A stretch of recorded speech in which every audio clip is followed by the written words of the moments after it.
Hey guys, it's Meenal. Welcome back to the channel. I'm really excited to share my recipe for Bhindi Masala today. Bhindi, also known as okra or ladyfingers in some parts of the world, is an absolute staple in the Indian household. For this recipe, we're going to need 300 to 350 grams of chopped bhindi or okra. You could use fresh or frozen. If you're using the fresh vegetable, make sure you wash and completely dry it before chopping it into pieces.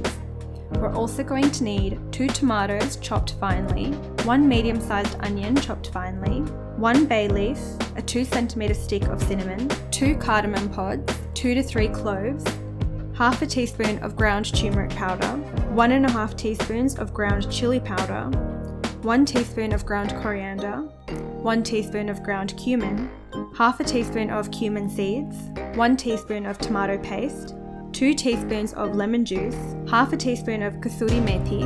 This is ground dried fenugreek leaves, which you can find at your local South Asian grocer. We're also going to need some salt for seasoning and half a cup of water. Something I forgot to add to the recipe list today, but you're going to need for the recipe, is 1 teaspoon of minced ginger and 1 teaspoon of minced garlic. This is completely optional, but you can also use 2 tablespoons of yogurt whisked with a splash of water. The first thing we're going to do is cook off our bhindi. We do this so that we can retain its original texture while cooking off the jammy, gummy consistency that exists with this vegetable. Personally, I don't like when that gummy consistency extends into the gravy, and that's why I cook it off beforehand. If you're short on time, you could absolutely add this in raw to the gravy later on. Start by heating up roughly 1 tablespoon of vegetable oil in a fry pan. Once the oil is hot, go ahead and add in all of the chopped bhindi. Mix this through and cook this until the colour of the vegetable turns from a light forest green to a darker green. You'll see that the bhindi starts releasing a lot of that gum and the mixture becomes quite sticky. This is perfectly okay. Once the bhindi is cooked, set this aside and let's get started on our gravy. In a pot, heat up 1.5 tablespoons of vegetable oil. Once the oil is hot, add in the cumin seeds and let these sputter. Now add in the bay leaf, stick of cinnamon, cloves and cardamom pods. I like to crush my cardamom pods in the pot so that they release some more flavour. Now it's time to add in our onion. Cook these off with a pinch of salt until they turn translucent.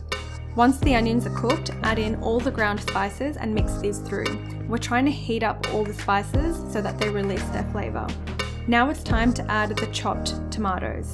Cook these through until they soften down with a pinch of salt. Once the tomatoes have softened down completely, add in the lemon juice, tomato paste, minced ginger and minced garlic, and mix this through until the raw smell of the ginger and garlic has cooked off. Now add in about half of the water and bring the entire mixture to a gentle boil. Now you can add in the rest of the water and continue to let this simmer for about 5 minutes. If you are using the yogurt or cream, now is the time to add this in. Don't worry if you're not using the yogurt or cream, this recipe turns out delicious even without it. Now check the gravy for seasoning and add some salt per your taste. Continue to cook the gravy for about 5 minutes or until it reaches this consistency. We do need a slightly thicker gravy, but with enough moisture to help the bhindi cook as well. Now it's time to add our cooked bhindi from before. You'll see that the bhindi starts to absorb some of the excess moisture. Bring this to a gentle boil and simmer for another 2 to 5 minutes or until the bhindi has softened completely. This is my take on a restaurant favourite, Bhindi Masala. Personally, I love serving Bhindi Masala with some tur dal. Check out our other videos to see how to make that, and some roti. As always, please like, comment and subscribe to the channel, and please let me know what else you would like to see. I'm really excited to be bringing you guys Diwali special recipes, which includes all of my favourite Indian sweets. That's it for today. I'll see you guys next week with a brand new video.